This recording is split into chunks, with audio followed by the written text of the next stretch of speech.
morning. It is Wednesday, December 3rd, 2014. This is your morning edition on I-24 News. Coming up later today, the Israeli government crumbles as Prime Minister Benjamin Netanyahu fires 2 ministers and calls for early elections. The French Parliament is the latest in Europe to urge recognition of a Palestinian state. And later on the show today, the world marks International Day for People with Disabilities. We will take a closer look. Good morning. I'm Yael Avi. We begin with the word on everyone's mouth today, elections, or rather, elections yet again. In a decisive move last night, Israeli Prime Minister Benjamin Netanyahu fired Justice Minister Tzipi Livni and Finance Minister Yair Lapid, as well as the rest of the ministers from the Yesh Atid party, claiming he will not tolerate dissent within the coalition. Today, lawmakers are set to vote on a bill to dissolve the government, opening the door for elections as early as March 2015. Now, many say the unlikely mix of far-right and center-left parties in the coalition was doomed from the start, but few expected it to fall to savage infighting quite so soon. We go live first to I-24 News diplomatic correspondent Tal Shalev, who is at the Israeli parliament in Jerusalem. Tal, what is expected today? Well, good morning, Yael. As you mentioned, after the dramatic events of yesterday, today the preparations for early elections are gearing up. The morning will start at around 10 o'clock at the Knesset Speaker's office, where all of the leaders of the parliament factions will be meeting and try to agree upon a agreed date for the elections. The law says, by the law, this says from the minute the Knesset dissolves, there's 3 to 5 months, but everyone seems to agree that there's a need for fast elections, especially the Israeli Prime Minister, who said so himself yesterday in the speech. So the speculations are that it will be one of the Tuesdays in March, either the 10th, the 17th, or the 24th. Later on today, at around 12, the Knesset will be voting on a bill to dissolve itself. This is a bill that the opposition has already laid on the Knesset's table earlier this week, and the coalition will probably be supporting it. It today will only go through the preliminary vote, and then next week, probably Monday, Tuesday, or Wednesday, it will be finalized in the second and third reading. In between, the coalition, or what is left of it, only 45 members after the resignation and the firing will be taking place. The coalition will be in a rush to try and pass some of the bills, to have a bit more achievements to show to the public, and primarily the most controversial bill that might come up is the migrant bill, so one that the Supreme Court there's an urgency because of a Supreme Court deadline, so that will be probably the political arena for the upcoming days. Tal Shalev, I-24 News diplomatic correspondent, joining us from Jerusalem. She'll be with us a little bit later in the show, of course, to help make sense of all this. In the studio right now, I am joined by Minister Dov Lippman, actually former, Minister? No, we're still members of Knesset. Dov Lippman, who belongs to the Yesh Atid party. Later on, we will be joined also by Knesset member Michal Biran of the Labour Party. But before we allow my guests in the studio to try and convince you to let them rule, so to speak, let's take a quick look at the following report that explains how the Israeli election process works and just how much it is likely to cost the Israeli voter now that elections are going to take place less than 2 years after the last ones. So let's take a look at that report and break it down from there. The Israeli public will soon be heading to cast their ballots once again. For outsiders, this may seem quite confusing. So how does the Israeli election system work? Elections in Israel are based on nationwide proportional representation. The parliament is made up of 120 members, and the electoral threshold is currently set at 2% out of Israel's total population of around 8 million. Citizens vote for a party list and not for a particular person. The number of seats a party receives in the parliament is proportionate to the number of votes it receives. After the election, the president chooses the parliament member most likely to form a viable coalition government as prime minister. The parliament is then elected for a 4-year term. But wait, didn't the last round of elections in Israel take place in January 2013? As the current Netanyahu government has proven, early elections are a frequent occurrence in Israel, and most governments have not served a full term. The election process is also a costly one.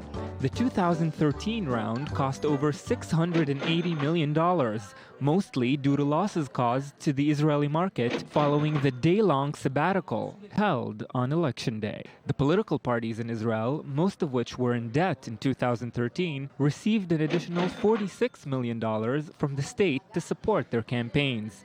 But where does all that money come from?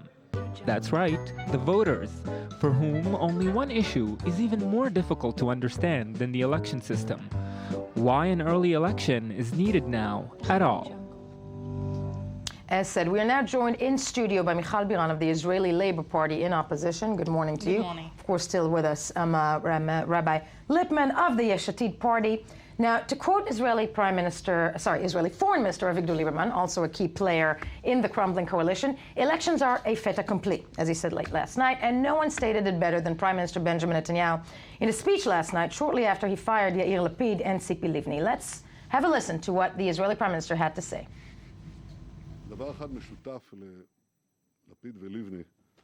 One thing that Lapid and Livni have in common is their conduct. They crow about new politics, but in effect they practice classic old politics. Over the past few weeks, they colluded to approach the religious parties in an attempt to depose a prime minister while serving in the cabinet. These are the same parties that Lapid regularly claims he refuses to sit in a government with, as they themselves will attest to.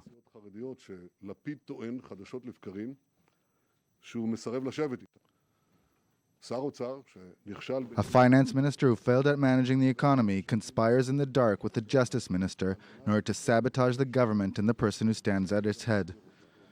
In one word, this is called a putsch, and it makes it impossible to run a government. It makes it impossible to lead a country. Therefore, a short while ago, I instructed the cabinet secretary to issue dismissal letters to ministers Livni and Lapid. Rabbi Lippman of the Yesh Atid Party, I'm going to start with you. Political analysts have already said this morning that elections are underway because one man decided it's the right time for him, and that's Prime Minister Benjamin Netanyahu.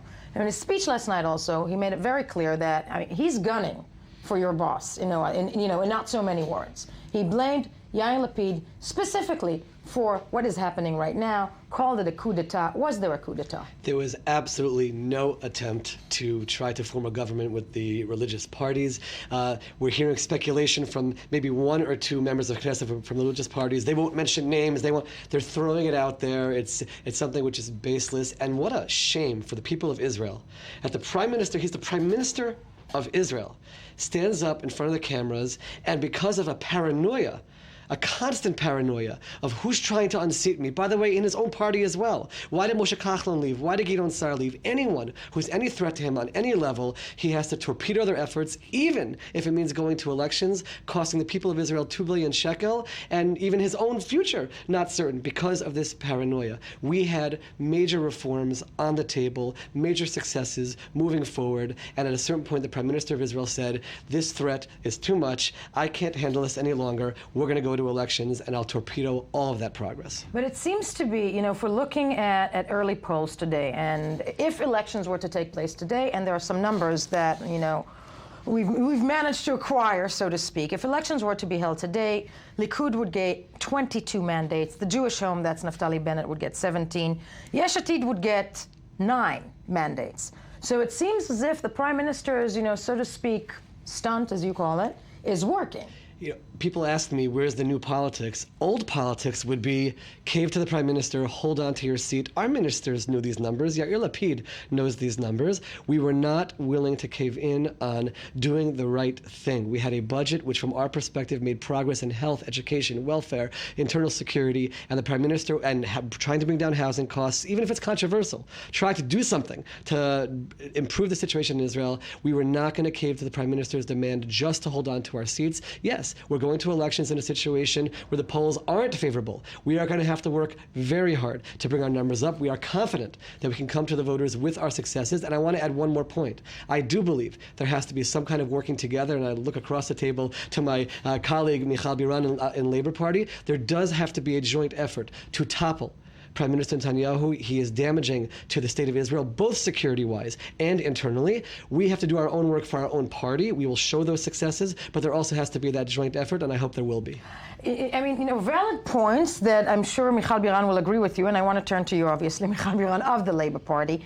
I can't put it in any other way. I'm looking at Bougie Herzog, that's, the leader of the opposition, who we've heard a little bit in the last 2 days. He said that he can lead Israel and can be the next prime minister. He also said that he wants to lead a coalition of, or actually like-minded parties. Isn't this the time, seriously, I'm going to ask you, isn't this the time to actually be a bit more forceful in the language and state outside of what exactly he's going to do different if we are going to, as we're going to elections right now? I think that one of the advantages, the great advantages of Yitzhak Herzog is that he's a person that people likes to work with. I think this is going to be his great advantages since Labour is not having such a good time in the polls, but still in these polls we are the biggest party in the center-left. Projected that if elections do take place today or tomorrow would be 13. Yes, which is not brilliant, and we hope for a better result, but still he is the one with most of the chances to actually have a different coalition. I think this forceful you're talking about, I don't know, we have seen forceful prime minister. Is that good? For example, I'm sure that Yitzhak Herzog, as a prime minister, would not fire his own ministers on the phone. A simple thing. Could not find him on the phone. Okay.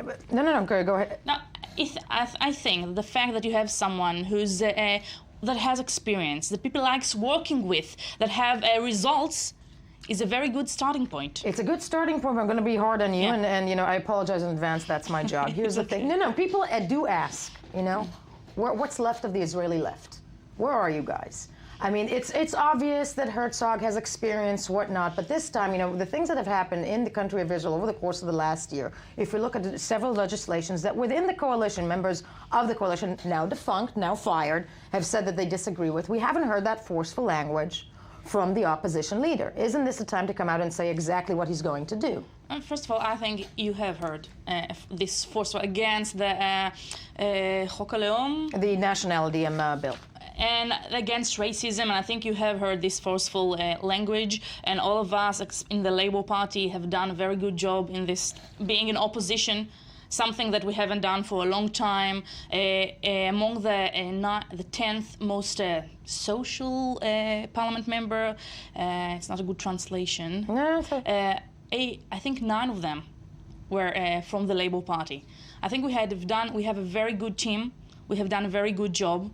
We are, after a long time that Labour did not keep promises to voters, I think we have been doing that for in the last 2 years, unlike Yesh Atid that only promises. Well, in terms of that question, we went to the last elections. I actually went last night to watch some of the videos from the election campaign. We had 5 major flags. One was a draft law for the ultra-Orthodox. We passed that law. One was education reform. Rabbi Shai Peron, the Minister of Education, is in the middle of massive reforms. We promised electoral reform to raise the election threshold and to lower the size of the government, reduce the size of the government. We did that. 3 out of 5 flags in less than a year and a half accomplished. The next stage was certainly dealing with the economy, and here we had sitting on the table a budget with 4 billion shekel increase to health, to reform the whole system, 3 billion shekel to education, to give more school time or more school programming in the summers and to give longer hours, 2 billion shekel to welfare, including 2 billion shekel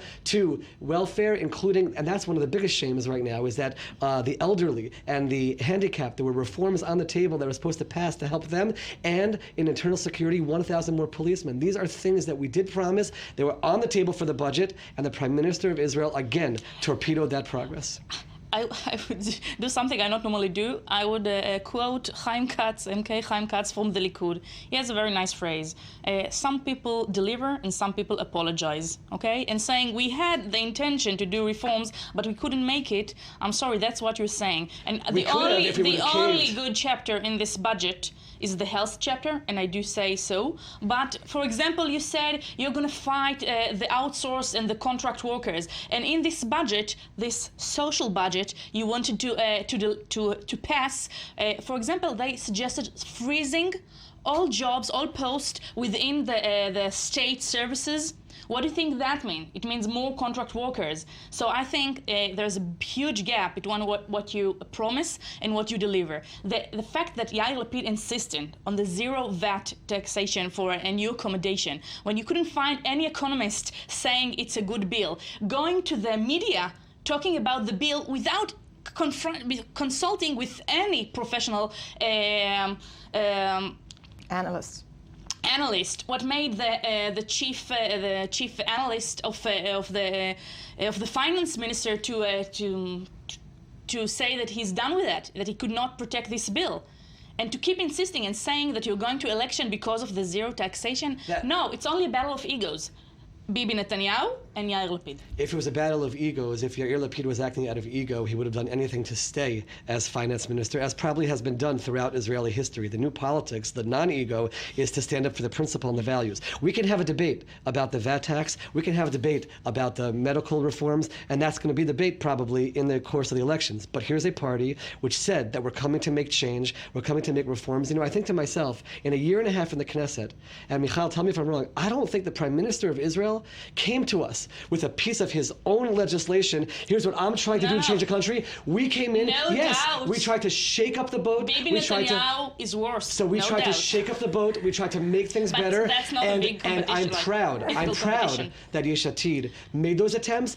Tremendous I'm also proud successes, that the fact that the Jewish home is in the government is because you insisted, because you called them brothers, because you gave them veto for any separation of state and religion. You gave them veto. And we've made progress on so many key issues. A conversion reform, which is significant, women's advancement in so many areas.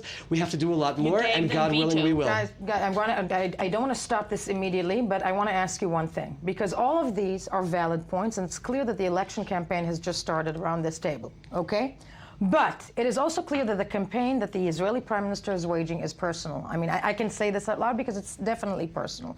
And when you turn first to your colleague here, Michal Biranz, and I hope we can join forces, we're seeing that this is going to be problematic. I want to turn first back to Tal Shalev. Steve obviously are with me locked in the studio. Tal Shalev in Jerusalem in front of the Knesset, because you and I, Tal, had a discussion yesterday about how personal this election has become. And, you know, the lingo that is being used is almost frightening in many ways, isn't it? Well, I think maybe it's fortunate for both Michal Biran and Dov Lipman and their party leaders that the big personality or personal aspect of these elections will probably be Benjamin Netanyahu and the question of how much he is wanted as the leader of Israel. There is a sense of feeling inside the Israeli public that maybe some are fed up with Netanyahu. He's been reigning for so long and not really presenting much achievements. Even yesterday at his press conference, he mainly noted his previous government's achievements and not this one. So there is a sense that maybe this election will be a question about Bibi's leadership, about how he is suitable to continue to lead the country, and maybe for his misfortune, most of the Israeli public, according to polls that were conducted yesterday, most of the Israeli public does not think that elections are necessary now, and they also see him, most of the Israeli public see him responsible for this fast elections that nobody really understands why they're needed. So the big question will be, will the Israeli public vote against Netanyahu? And that, of course, also depends on how these blocs you have been discussing will be emerging in the upcoming weeks. No, definitely how they'll be emerging in the upcoming weeks. And we remind you that the numbers that we're looking at right now on screen, Likud, if elections were held today, 22, Jewish Home, 17, Labor, 13. Again, this is very early on. This is something that could definitely flip. But if this indeed is an election, folks, and I'm asking you guys, that is about one man. It's about, is Prime Minister Netanyahu do a fourth term in office? I think that would be a fourth term if he's elected again. Can you, both of you, Yesh Atid and the Labour Party, join forces just on that agenda? I think that we should. And is that responsible? That's what I'm asking. I think that this is a challenge for the Israeli center-left, but it will take a lot of to putting egos aside, and I hope we will manage to do so. I also agree, again, having seen what we were on the cusp of achieving in this budget and what's been stopped, I fully understand that we need a prime minister who is going to be interested in changing and making things better and working to improve the country, and not just sitting back and saying, I'm the best person for the job, even though I'm not actually actively doing anything for the people of Israel. You know, I mean, one could say that, but the sad truth about the seemingly inevitable elections in Israel is that they're the ninth round in the last 20 years. You know, people internationally may call us a banana republic. I did not say that. I'm quoting other people. Why can't a government in Israel seem to last? That is the question on everyone's mind today. And the following report examines the history of the shaky coalition in recent years. Let's have a look and continue discussing it after that. The Israeli elections of 1992 marked a big change in the country. Yitzhak Rabin and the Labour Party won 44 of the 120 seats in the Israeli parliament, ending years of right-wing dominated government. Once elected, Rabin promised his voters to form a coalition that would express his pragmatic agenda. Ironically, it was Rabin's government that put an end to the domination of Israeli politics by only two parties. Shortly after he was elected, Parliament approved a bill that bringing in a dual voting system, one vote for a party, one for the Prime Minister. Supporters of this bill believed it will bring more stability to the government, as the Prime Minister will not be dependent on the parties and could be toppled only by a special vote. Unfortunately, the complete opposite happened. Since then, Israel has had no less than 7 election campaigns, since most coalitions were unable to survive to the end of the 4-year term. In 1996, after Rabin's murder, Benjamin Netanyahu from the right-wing Likud party won the prime minister elections, squeaking past Shimon Peres by around 30,000 votes. Only 3 years later, Netanyahu's coalition was dissolved, and the country had to face another election campaign. In 1999, Ehud Barak defeated Netanyahu and became the 10th Prime Minister of Israel. But less than 2 years after, he had to leave office as he was defeated by Ariel Sharon of the Likud party. This brought about a difficult and odd political situation in Israel, as the elections were only directly for the Prime Minister, but the political balance between the blocs remained. This was also the last time Israelis voted directly for Prime Ministers, since a new bill abolished the direct elections for the premiership. But damage, it appears, was irreversible. The Israeli public got used to voting for small and sectorial parties and continued to do so. Every once in a while, a new party sprouts up and does surprisingly well in elections, often as a result of a protest vote. The main victims were the big parties, which shrank and had to give in to the demands, critics call it extortion, of the small parties when forming a governing coalition. Israel's electoral system is still a topic of heated debate. Today, as Benjamin Netanyahu and his fellow politicians face another tough, exhausting campaign less than 2 years after the previous one, many Israelis are still confused and don't know for whom they should vote or even why they are voting so soon again in the first place. Just to remind the viewers, elections will cost approximately 2 billion shekels, is it, to the Israeli voter? What will be different this time? In terms of the election campaign, I think that, first of all, the question is correct. People don't know why they're going to elections. It's very confusing. What was wrong? What had to be changed? And that's part of our responsibility, is going to be to show exactly what is on the table. Part of that, from our perspective, relates to the Prime Minister, and certainly our efforts to try to make changes within Israeli society and make things better. I don't know if voters at the moment are tuned in. I have no doubt, though, that a month, 2 months from now, as we get closer, people will realize that the fate of their own personal lives, their own security, their own economic status will depend on these elections, and hopefully they'll hear that call and they will vote for a change. In our situation, we certainly will hope to get them to hear what we were on the cusp of doing and what we will do if we're back in office. Now, Michal Biran of the Labour Party, would you agree? I would venture and say you probably don't agree that elections are not called for, because I think that's something that actually your party leader was calling for already last week, and there were rumors that one of the reasons Netanyahu became so paranoid about Livni and Lapid is because supposedly they had a deal with Herzog. I know the paranoia is flying, but is that true? I think we had a very good relations with the ultra-Orthodox in the opposition working together, and some of them declared that they will support Herzog for a prime minister when needed, and maybe that has to do with what Benjamin Netanyahu paranoia. But I think what worried me, like in the last week, we thought, what's going to happen? Is it going to actually dissolve now, or it's going to take a few more months? And the thought of having a few more months like that nothing actually happened, that the coalition only fighting among each other when the country is burning, basically burning, I think it was a worst solution. So I think it's a very bad thing that we have so many elections, and I think the people of Israel should understand that they should not vote for a prime minister that cannot hold a government. I mean, the only interesting bit about, not the only, but the interesting bit about that, and you know, Dov Lippman, I got to tell you, I came here this morning to the studio with somebody, with a taxi driver, very sweet guy, who said to me, look what a man Bibi Netanyahu is. Because he got to the point where he fired Livni and Lapid. Why didn't Lapid resign, actually? Because the valid point is here it's a good question. that his hands were tied. It was actually, going into that meeting 2 days ago, it seemed that Lapid and everything that he said was actually saying, this coalition needs to stand, there's no need to go to elections. Why didn't they resign, though, if everything that they wanted to do was not being, put forward?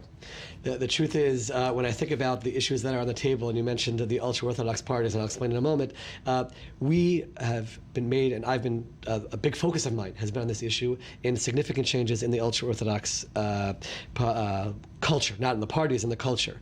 Shifting funding from enabling the young men to just stay in kollel and yeshiva and to focus on getting them to work, and we've seen tremendous successes in these areas.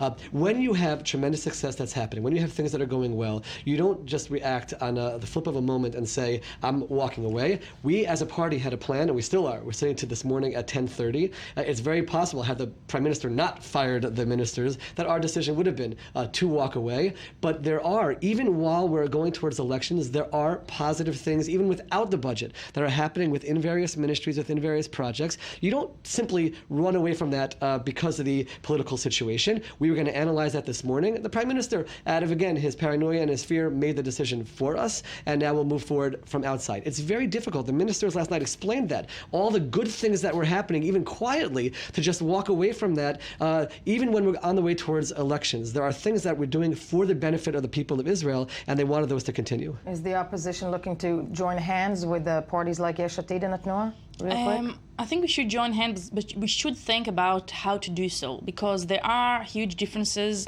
between Yesh Atid and Atnoa and maybe Labour and Meretz. Yesh Atid and Atnoa are neoliberal parties. That's your way, that's your method. I think we should join together for the things that are similar. I think that the way we react to democracy, against racism. I think there is a lot in common, and we should find a way to combine and work together for the common causes, but also find ways to keep our different ideologies regarding economical issues and social issues. Which, by the way, is what we tried to do in this government regarding your criticism. No, that's what we tried to do. It was an idea of try to get things done while balancing. You're right, it didn't work out in the end, but that was the goal. I think the fact you chose to bring in forcefully Bennett It was a goal to keep out the ultra-Orthodox parties. Okay, and I think that's what you chose. Something about the equality and the burden, just a small thing. What Really actually quickly, happened from your campaign is that now there are going to be more and more army bases close to women. Okay, first of all, though, guys, sadly, all the time we will have this discussion, I'm sure, in the next 6 months over and over again. Thank you for being with me this morning. When we get back, the French Parliament becomes the latest in Europe to call on its government to recognize the state of Palestine unilaterally. We'll tell you all about it. First, though, the news.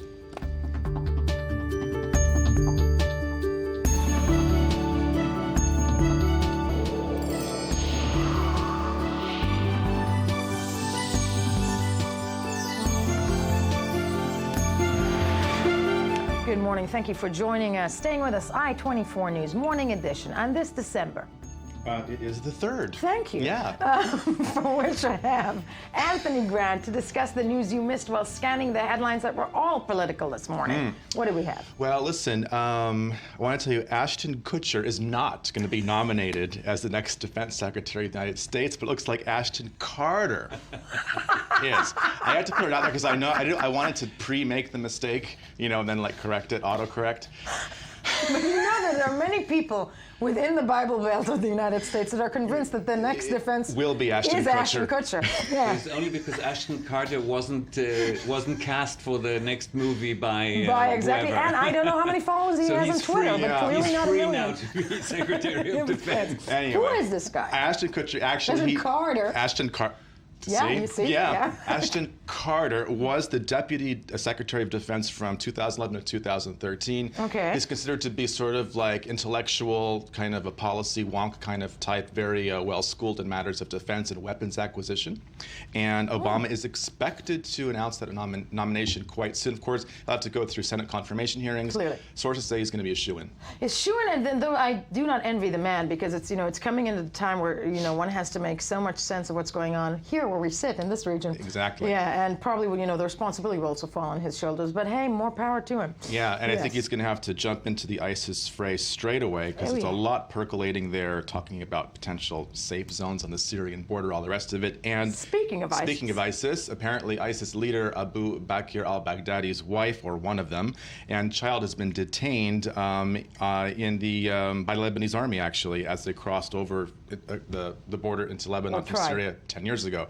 Now, according to some, it's an ex-wife, maybe it's one of his wives, and it begs the question, who would marry a guy like that?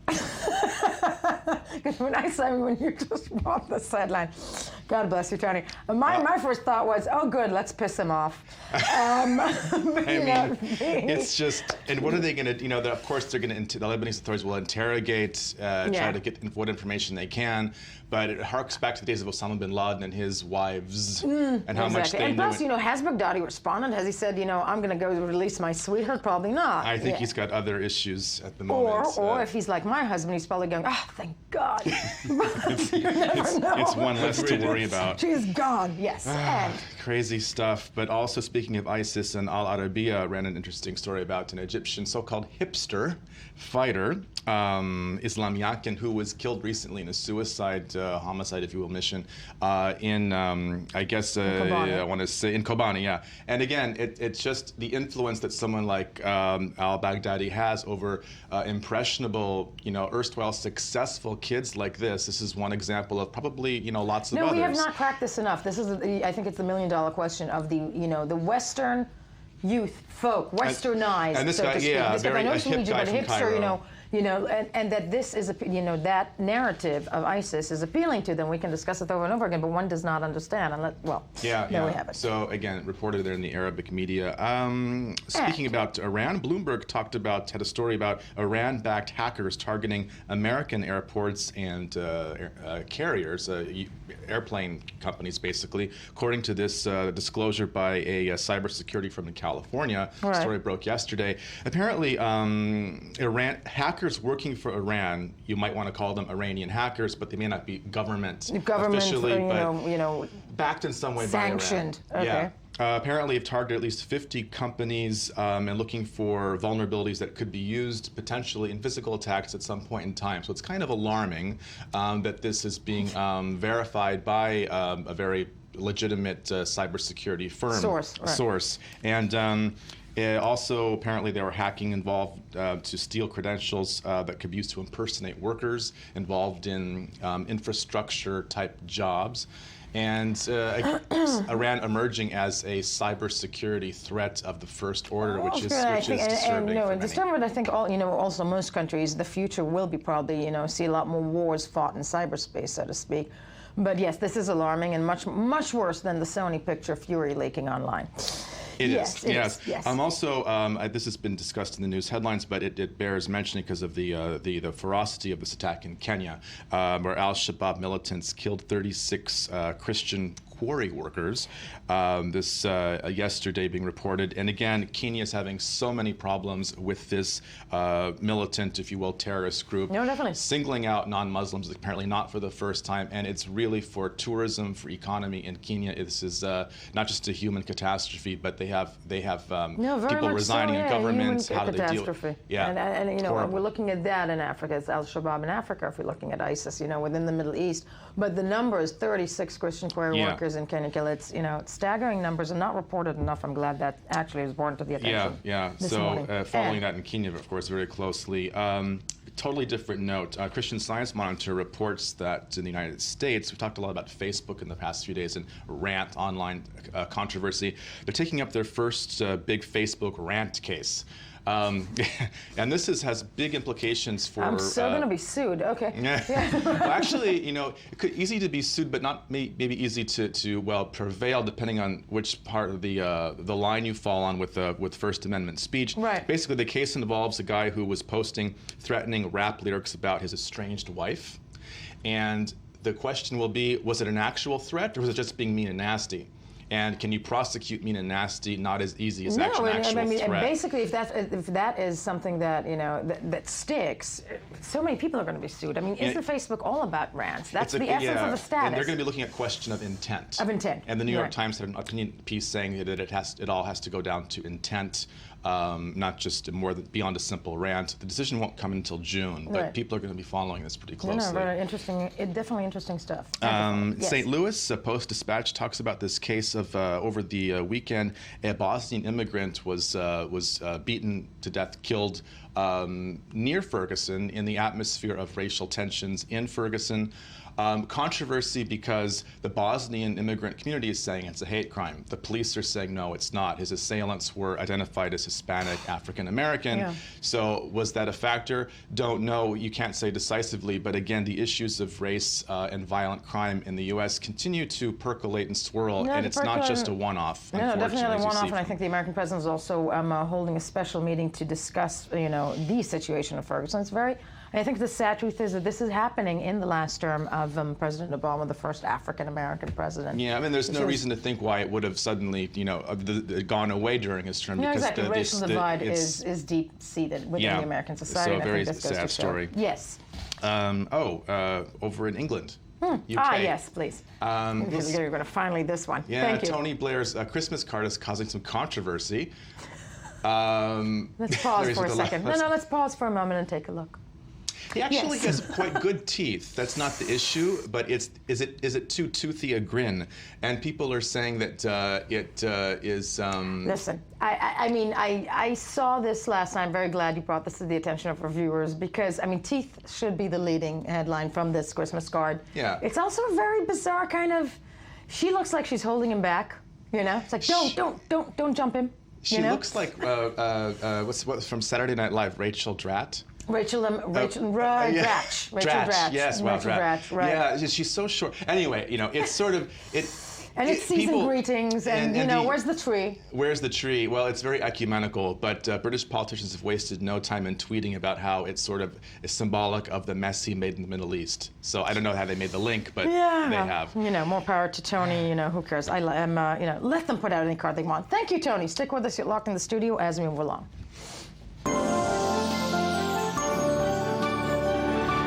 On to our next topic. The French Parliament voted on a bill yesterday calling on the government to recognize an independent state of Palestine.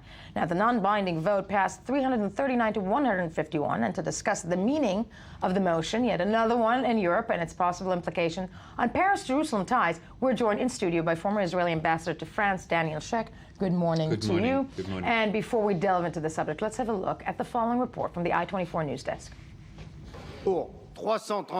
Here are the results of the vote. For 339 against 151, the National Assembly has adopted the motion. French lawmakers voted Tuesday in favor of recognizing Palestine as a state, a move that demonstrates growing European impatience with the stalled peace process. The motion, which echoes similar votes in Britain, Spain, and Ireland, received the backing of 339 lawmakers, with 151 voting against. The French motion, raised by the ruling socialists and backed by left-wing parties, asks the government to, quote, use the recognition of a Palestinian state with the aim of resolving the conflict definitively. Foreign Minister Laurent Fabius said the government would not be bound by the vote, but he also said the status quo was unacceptable and France would recognize an independent Palestine without a negotiated settlement if a final round of talks is not successful. In October, Sweden became the first Western European country to recognize Palestine, and parliaments in Britain and Ireland both held votes in which they backed non-binding resolutions in favor of recognition. Israel has strongly opposed all such moves. Prime Minister Benjamin Netanyahu called Tuesday's proposed French vote a, quote, grave mistake. But European countries have grown increasingly frustrated with Israel, which has not made progress in negotiations with Palestinians since the collapse of the latest U.S.-sponsored talks in April. Also joined on the phone from Paris by our correspondent, I-24 News correspondent, Marie Cartel. Good morning to you, Marie. Really quickly to you, the reactions in France to this Yet again, another European country voting to recommend unilaterally a recognition of Palestine. What were the reactions in the press, in the media in France? Yeah, in terms of political reactions, the right-wing parties in France say that this resolution is a mistake, that such a unilateral measure will not bring the Israeli government back to the negotiation. And as far as the left-wing parties are concerned, they think to the contrary, that even if it's an unbinding motion, this may restart the stalled Middle East process. They think that as far as the United States failed to relaunch the negotiations, it is now time to move, for France to move towards Europe to take the initiative. But it's a very sensitive subject here in France, because you have the most important Jewish community and also the most important Muslim community. Right. So during the last day, yes, sorry. No, go ahead. During the last day? Yeah, during the last days, there were many demonstrations organized by different supporters of Palestinians, even people supporting Hamas openly in the streets of Paris. And they welcomed the socialist motion and urge now the French government to really recognize Palestine as a state. And concerning the Jewish community, they are very worried about this motion, because they fear it will raise anti-Semitism, which has constantly grown during the last year. French people also say that the socialist motion was only organized to please the Muslim voter. Right. Yes, Marie, yes, hold on. Stay with us, because Daniel Sheikh, the former Israeli ambassador to France, I want to ask you, and clearly within Paris, there's a lot of tumultuous, feelings about this from the Jewish and the Muslim community. By what? Why in Israel, do you think? Does the political, the political arena care so much about what is clearly, a vote that has no real water, right? Well, I'm not sure it really cares. I think the reactions are more sort of going through the motions of reacting to something that is contrary to Israeli policy. But I actually think the worry should be more genuine than it is, because taken one at a time, these recognitions, Britain, Spain, Sweden, Sweden, all those. They're all symbolic. They all have no immediate bearing on what's happening on the ground. But the cumulative effect is strengthening the feeling of Israeli isolation. And we're all headed towards events that may occur not too far away at the Security Council, where either the Palestinians or some other state, or possibly France and Germany and other EU countries, will introduce a resolution giving a time frame, a binding time frame for renewal of the peace process. And as Laurent Fabius, in his speech that was quoted in the report, said, if after these 2 years is now the fashionable time frame given. Time limit. Yes, time limit. He said clearly, he made a commitment by the French government, if after 2 years the negotiations haven't borne any kind of fruit, France will recognize, the government will recognize the Palestinian state, even if it is virtual. In France specifically, how does this bode, though? Actually, let's talk about Europe. How does this bode for the Jewish community in Europe? The Jewish community is frustrated about it, but in some roundabout way, this is not completely disconnected from what's happening in this country, in Israel currently, because one of the problems of this government, certainly in foreign policy, was its inability to present some kind of credible peace process agenda that would keep, in a sense, I'm being a little bit cynical, keep everybody occupied with the negotiations, and the Europeans keep them quiet. Since there is a void for the last 6, 7, 8 months, 7 months, this void is being filled by other initiatives. There are Palestinian initiatives at the UN, and they are these European initiatives that have a declarative value. They don't have any real value, but they do echo the frustration and the impatience of the international community vis-a-vis this void. Vis-a-vis this void, and I think it's Europe actually also showing, one would say Israel, that this is where this is heading. In many ways. Yes, and it's saying if you won't do it, we will do it for you. you. We're going to force you. And of course, the French parliament won't force Israel, nor will the Spanish parliament. But the Security Council, that's beginning to be a little bit more complicated, especially if relations with the US are as they are, and you can't 100% count on a veto. Sadly, all the time we have. Stay with us. We'll be back very shortly. First, the news.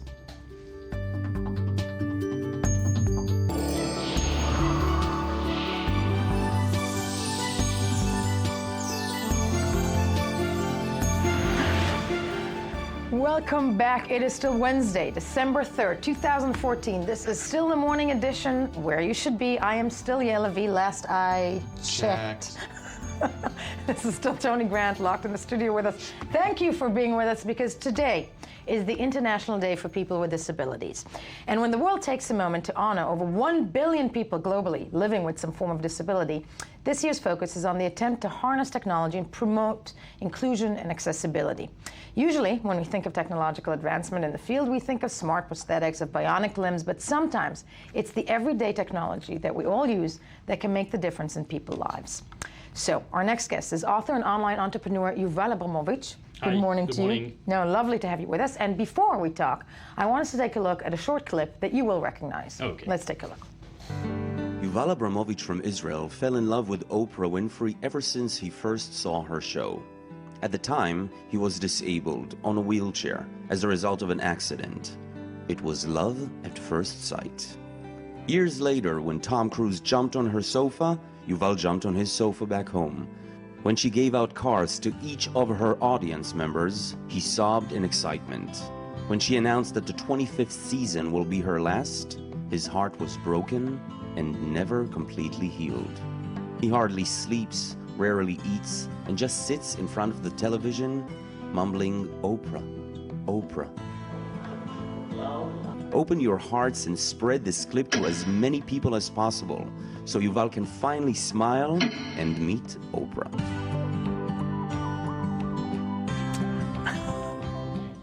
Listen. Yeah. Dude, I like the woman, but come on.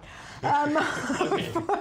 First of all, did you get to meet Oprah? Not yet, but I've been in your office in New York, and I'm going to be in New York next week, and I hope that I'll meet her. I don't know. I hope. No. And this, because we're talking about dreams and status and people with disabilities, we're going to put that out there, that you're going to be in New York next week. But you're here for a different reason. That plea of, this is my wish, this is my dream to meet Oprah. One of them. One of them. Yeah. Is actually one that goes along with, your new book, with who you are. Yeah. And it's the attempt to, actually, you're going to help me. This is the day that we mark International Day of Disabilities. And you came up with this idea of people putting out their wish list and helping, help the world community change their status, right? Yeah. And this came about because of your past, right? You yourself were disabled? Yeah. When I was 16 years old, I used to work in a restaurant as a busboy, the slave of the restaurant. Oh, yeah. Yeah. We cleaned the tables. Yeah. And you did also. All of us did. Yeah, sure. And then one day my boss asked me to bring something from the storage room. Now imagine a restaurant, parking lot, and a storage room. In the middle of the parking lot, there was an oily spot. And I was, full with the oil of cars and the oil for cooking. Right. And one day I slipped on the floor and opened my head and hit my back. And they took me to hospital with ambulance, and I said to the doctor that I had a strange feeling, that I don't have feelings in my leg. You cannot feel your legs. Yeah, so he told me, it's part of that. It's because of the heat of the back. It's the trauma. Go home, be in bed for 3 days, and after 3 days, everything will pass. And he was right, because after 3 days, everything passed away, and I didn't have any feelings in my legs. Oh my God. Yeah. So this is you being 16, and essentially after 3 days, as you mentioned, you become disabled, crippled. Yeah. For almost 2 years. How did you get out of it? Some of the doctors say it's a miracle. Some of them say it's called drop foot. It's a leg that's, like in coma, and after a few years awake. And I really believe that what helped me was my list. I had a notebook, and I call it the list. The list. And I wrote in my notebook every day everything that I want to do and to achieve in life from, when I'll be 17, 18, 19, 20, until 40. I have another 2 years until 40. We're calling it the bucket list. Many will say, right? Yeah. It's like a bucket list. Give me your book for a second. This is the Israeli this version. is the Israeli version. This says the list. Yeah. Dreams need to be shouted out.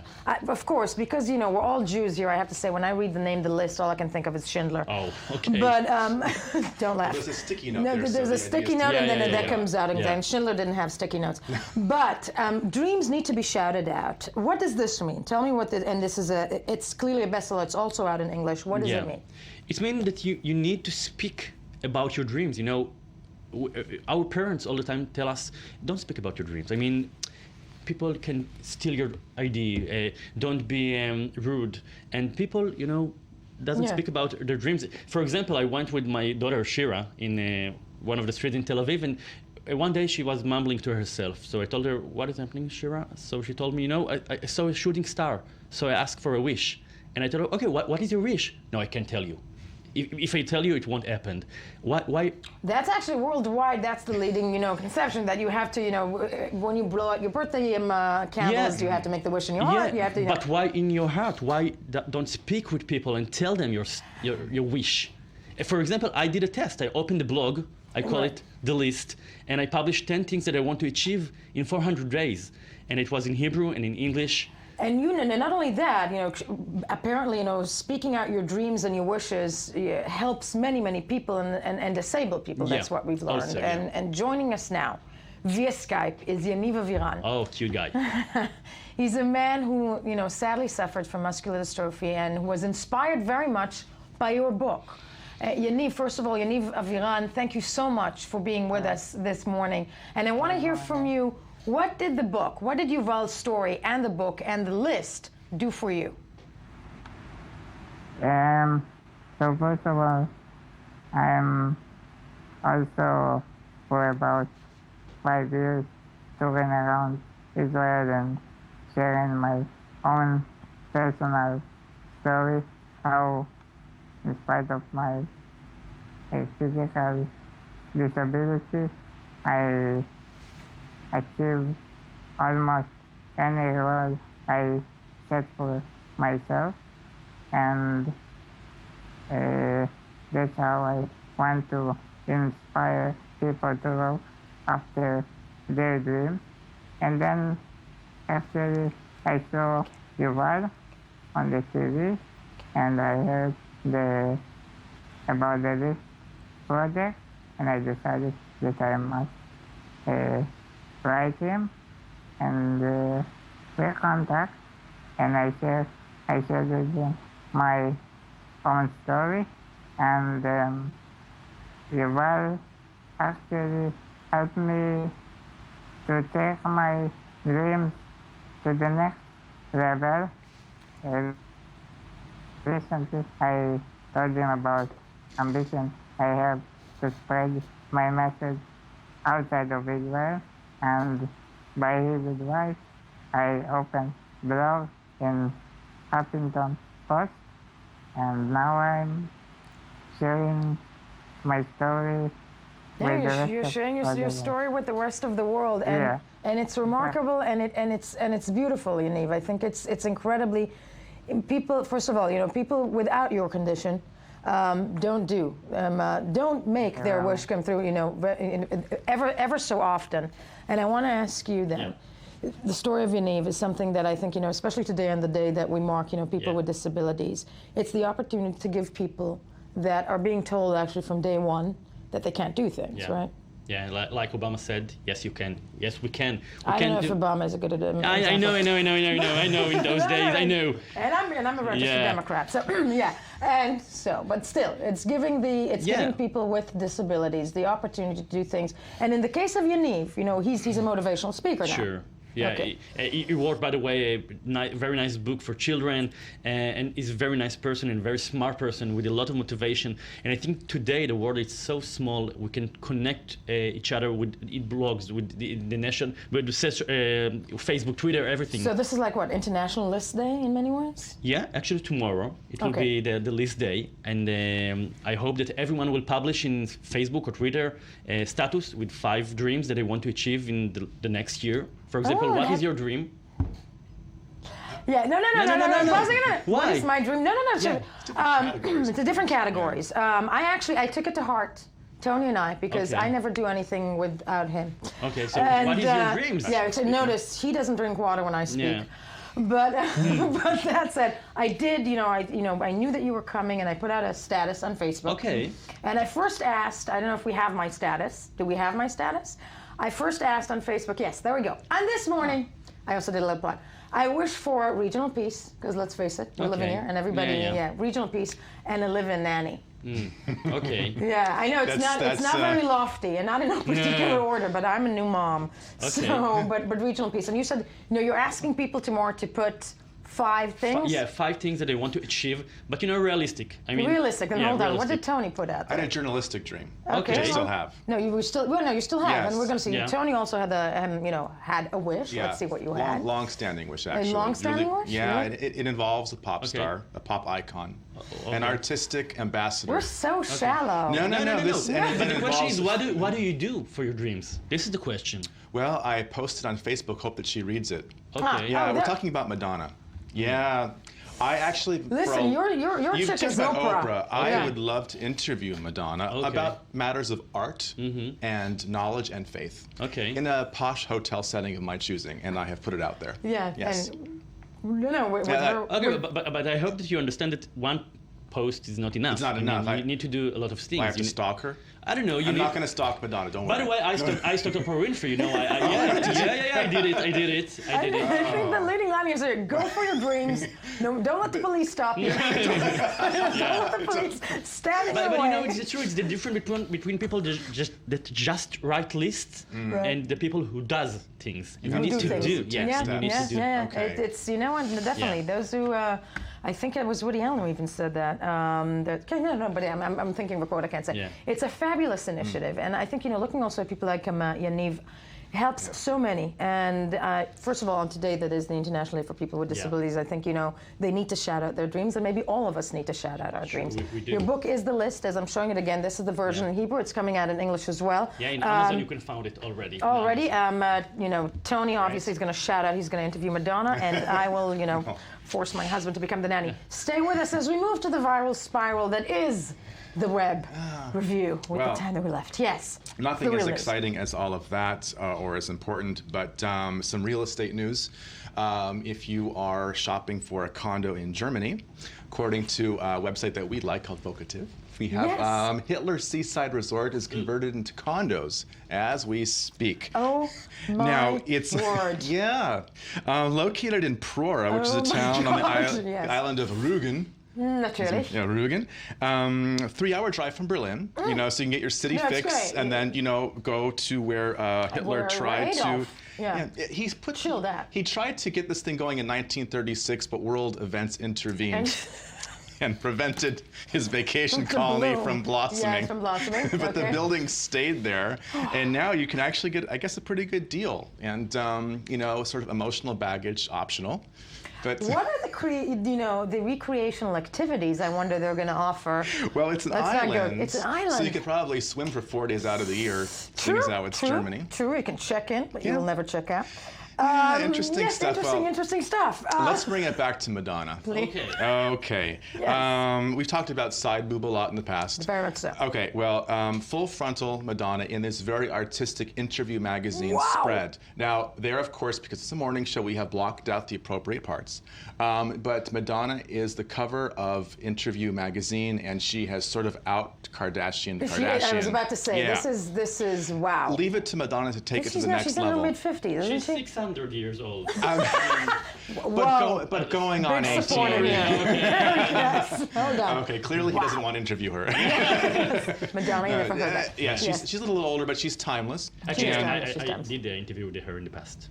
You did? Yeah. Oh, I better. Don't kill him. Okay. Yes. All right. Well, And- anyway, but interesting stuff. quickly, We'll talk. yeah. Anyway, it's been raining in LA, and that's big news because. That's usually Yeah, doesn't. it causes red carpet slip-ups. So. We can't have that. Such as Angelina Jolie was in an SUV accident. She's okay. But there was some slippage and there were some pop tires, but she's doing well. Rain in LA. To be Angelina Jolie and slip in LA. Yeah, ISIS got nothing on her. Speaking of, when you think of her, you think of relationships, Jennifer, Brad. And have you heard of relationship peacocking? Yeah, that's apparently what people... Can we say that on the air? That sounds a little dirty. Yes, what is that? It's when you sort of use Instagram to win the relationship breakup game. Apparently it's a thing now. You know, you break up and you go on Instagram to kind of show that you won the breakup. And how great you're doing? And how better you're doing than your other... Raffaele did it after Leonardo DiCaprio. She did? Before Instagram maybe. Yeah. But so now New York Magazine has an article about how Instagram is the weapon of breakupage in relationship. I wish they used that in Israeli politics. And who's that? Who's that manifesting? That's some chick who just broke up as well. Breakup and girl. Really quickly, last one, the time that we have. Norwegian church is making some news in Knarvik. Because it's made out of this amazing design with they say the higher the hair, the closer to God. So that steeple is... Or somebody has size issues. Yeah, there's that anyway, too. Architectural innovation from the north, and no, it's very beautiful. fjordish. So we're getting into Christmas time. No, Christmas, and I love that you brought that's like a star in that respect. Speaking of Ringo Starr, sadly, I know. Look at that. That's all the time we have. Sadly, but we will continue this tomorrow. People, remember your list. Put it out there because things do come true. When we get back, what will come true is a touching football story from Spain. First, though, let's hear some more of the morning headlines.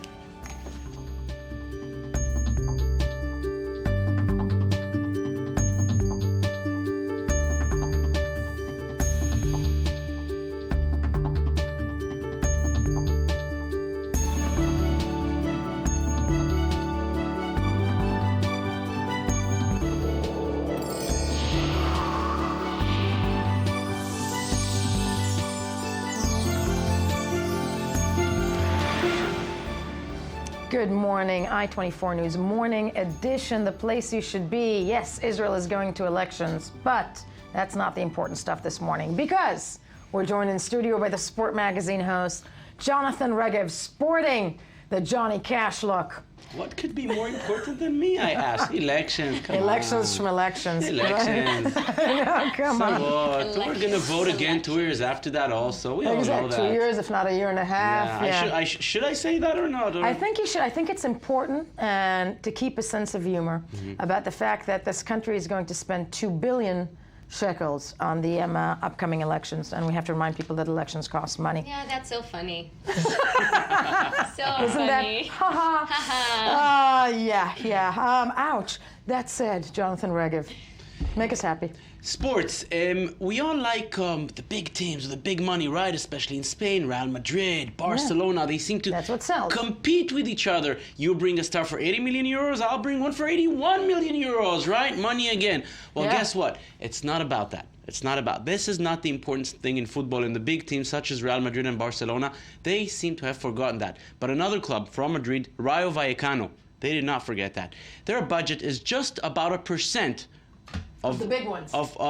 Just about a bit over 1% compared with Real Madrid, but they take that 1% and they do things that are far, far more important than anything Real Madrid or Barcelona do. Here's a story by Michael Friedman. Let's take a look. Rayo Vallecano is one of the smallest teams in Spain when it comes to budget, but probably the biggest one when it comes to making a difference in the community. Carmen Martinez, a retired house cleaner, lived in her home for decades, but the police pushed past protesters to evict her in Madrid's working-class neighborhood of Vallecas. We are good people, we are workers. You spend your whole life working, and then when you can finally settle down, they come and kick you out. They can live very well when we die. Is that a lie or not? They have a car out front to pick them up while we are kicked out. It is wrong.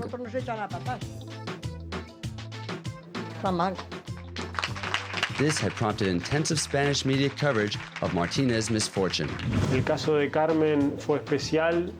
case of Carmen was special because of her age and because of the violence that occurred during the eviction. The photographs that I took demonstrated a drama in the situation. The publication of the photos in the media created a strong reaction in social media, received 11,000 tweets. There's been a strong reaction in society.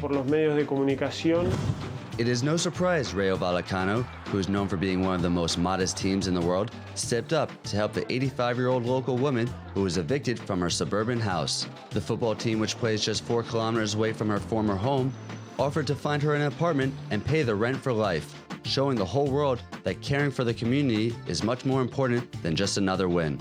The fans also stepped up and made a sign saying Rayo against evictions. The team is one of the smallest budgets among Spain's Premier Division football, with a 2013 budget of 7 million euros, compared to city rival Real Madrid's 580 million euro budget. Despite the smaller budget, the team clearly has a bigger heart. We are going to help this woman. Not just me, but the coaching staff, the players, the club. As far as possible, we are going to give her a hand to find a place where she can live in dignity and not feel abandoned, in the sense that she has a home. In a place where we always thought money matters, with Real Madrid and Barcelona setting the example, it's nice to see things are done otherwise. Martinez's story and the unprecedented offer from Rayo Vallecano resonated around the world. Now, thanks to this amazing club, the old Vallecano fan has a place to go home. Listen, even a cynical woman like me, and this is beautiful. It also goes to show that, they're a small team, right? They actually went out of their way to help this woman. I'm going to be cynical again and say, isn't this why most likely, if they deal with things like that rather than pushing themselves, that they aren't that successful? It's a horrible thing to say. Absolutely, and yet football belongs to us. To the people. To me. I'm a fan. I come first. And the big teams, they forgot that. They think that the big stars they bring for all those millions and millions of euros, they own the game, and they do not. We saw their budget. Rayo Vallecano's budget, 7 million euros. That's about half a Ronaldo or half a Gareth Bale that Real Madrid has. But they do miracles with it. And by miracles, I don't mean miracles on the pitch. They are struggling for their life again in the first division this year, as they did last year, and will probably do again next year if they're not relegated. But they do things that are far, far more important. I completely agree. I'm just raising a question that, again, playing devil's advocate, don't those big teams succeed because with all that money they manage to sell themselves to the people, to those fans, as you mentioned? Absolutely, and I'm picking on Real Madrid and Barcelona because this story is happening in Spain, and yet the story of Chelsea and Manchester City in England, or PSG in France, or Bayern Munich in Germany, it would be just the same. Now, if the PR people of those clubs would hear me, they say, well, we go to hospitals every month and we bring in children. Thank you very much. With your 500 million euros, you can do much, much more. When this woman was evicted out of her house, it's Rayo Vallecano that stepped up, not Real Madrid or Barcelona for that matter. And actually did something that, made a difference in Made a difference, yes. Now they're paying her rent for life. Not a big sum, I suppose. A few hundred euros, 800, 900 euros per month. It may not be a lot of money, but when it comes for a club that is struggling for every penny, then it is a lot. And they do it. And they do it, and it's a beautiful feel-good story, I have to say that, on mornings like this, and it's always important. It's always, always, always important to hear. It is. And let's remember, this is the game of the people because it belongs to the people, not to those billionaires.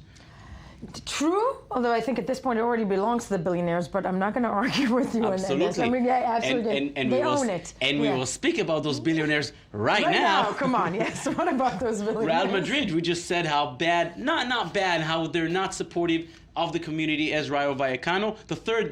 Rayo Vallecano, by the way, the third team from the city of Madrid after Real, after Atletico. Rayo Vallecano is the third, but Real Madrid, this successful team, they're setting a new club record every game. They just won their 17th consecutive match last night against the Cornellà in the Spanish league. This match we're seeing is against Malaga in the weekend in the Spanish league. That's the game in which they broke the record. This was win number 16. Their previous record was 15. Now they're at 17. This weekend they play against Celta Vigo, which probably will not stop them from making it 18. Who knows where will it stop? I'm sorry, but when you have 580 million euros... Don't hold back. If I would have 580 million euros, I would set a new record every game also. Yes, exactly. And I will probably never have to prove that, but save still. a few people. Exactly. Yeah, on the way. Jonathan Regev, you're staying with us in studio and you were locked in. Before we move to the wonderful and lovely Ronnie Stav, who's here with anything and everything cultural, reminding you that Israel is heading to election. Tal Shalev, I-24 News diplomatic correspondent, is in Jerusalem with what is expected today, a defining day in Jerusalem. What is expected on the agenda in the Israeli parliament? Well, good morning, Yael. It seems like it's going to be a very busy day here at the Israeli parliament, and you can feel the energy gearing up. In just a short while, all of the leaders of the parliament factions will be meeting with the Knesset Speaker, Yuli Edelstein, and we'll try to agree upon a date for elections. It seems like we're talking about March. Everyone wants fast elections, so that seems to be the direction.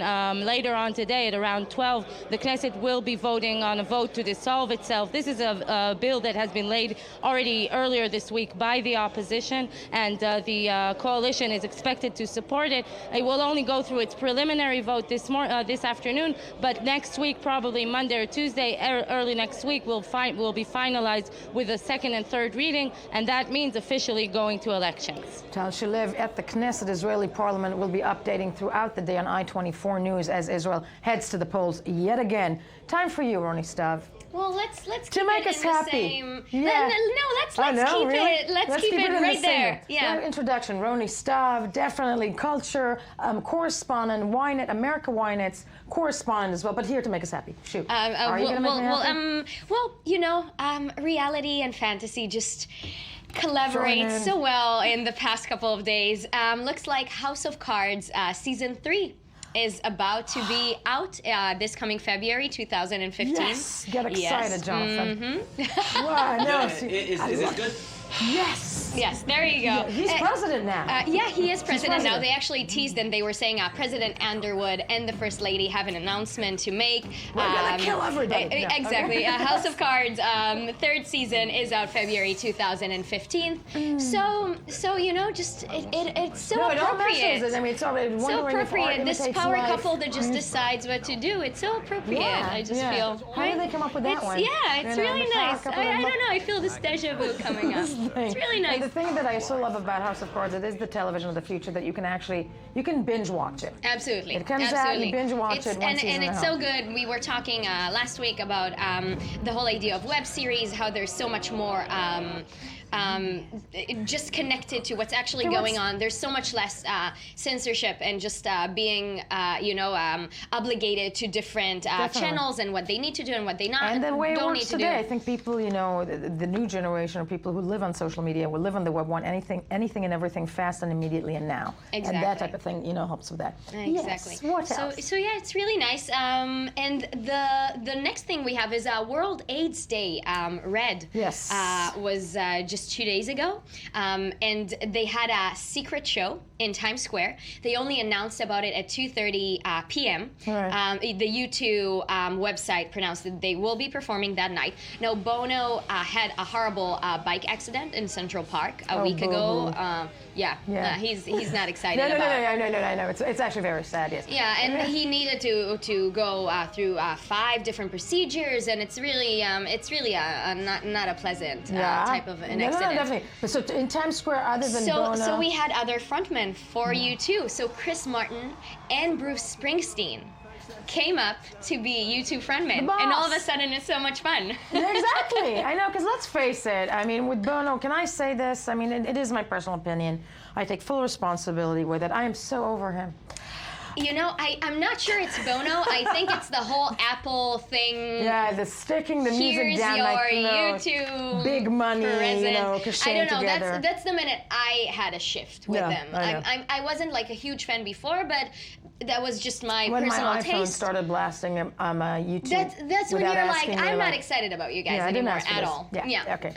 But everyone's saying it was a fantastic show. That they did a fantastic job being U2 frontmen. We also had Carrie Underwood and Kanye West that did their own set. It was only 48 minutes. Now, usually charity concerts is huge. Huge, exactly. This time it was 48 minutes. It started on the dot. It ended on the dot. It was very efficient and just it was a really nice type of a set.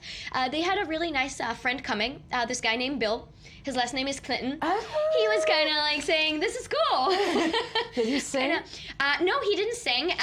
He gave a little brief speech, and he was saying, "You only have a minute and a half of halfway serious talk, and then it's all fun." And then he talked about. But he is the Bill. He is the Bill. He's the one. Yeah. And finally, what else? And finally, Rolling Stone released 50 classic great Legend albums. morning. Okay. No, but Rolling Stones magazine, sorry. They released 50 best albums of 2014. I have to say, I'm not very excited about it. I don't think also, before we continue, neither is Jonathan Regev, because Johnny Cash ain't on it. That's true. I'm speechless. We got no comeback for that. Okay, go on. I'm speechless. Speechless. I don't know what to say about this. Bill Clinton. I will say Bill Clinton. Yeah, just say Bill and next time, come wearing pink. Yeah. So the first album, number one, is U2, Songs of Innocence. One more time. I don't know. Apple just. I'm like, Apple. Yeah. Who did you bribe? Come on, enough with that. We have Taylor Swift on the 10th. Taylor Swift on the 10th place with 1989. I know she's huge, and maybe I'm old, and she's cute, and she's come cute, on. and she's nice, but I mean, Taylor 10th place, and I mean, there's so many great things that were pushed off the chart or all the way to the end. Al J, that is doing such a great job this year. They have This All Yours. They ended up 27th, which is very nice for for an upcoming, but still, and 27th. Sia, she's not there at all. Sia's not there at all. That's the chandelier, Jonathan. That's the chandelier famous That's video. the chandelier. The chandelier. Yeah. Leonard Cohen is 24th. At least he's in. I know, but Bruce Springsteen is second. So good job, Bruce Springsteen. Thank God. You collaborated with you U2, and it worked out at Times Square, and it worked out on Rolling Stones does. magazine, and everyone will connect together. Ronnie Staub, thank you so much, and of course Jonathan Regev as well. Thank you for having me. Of course. Folks, that's it for us this morning. First of all, we will, on I-24 News, we'll be covering, obviously, the upcoming elections and anything and everything that will happen politically in the Israeli parliament today, so stay with us. Also, do not forget to visit us on the web or on our Facebook page, and don't forget to join us again tomorrow morning to start your day every single day, as you should be doing every single day, because you end up meeting Jonathan Regev and Ronnie Staub, and obviously me. What a pleasure. Thank you. Stay with us. That was it.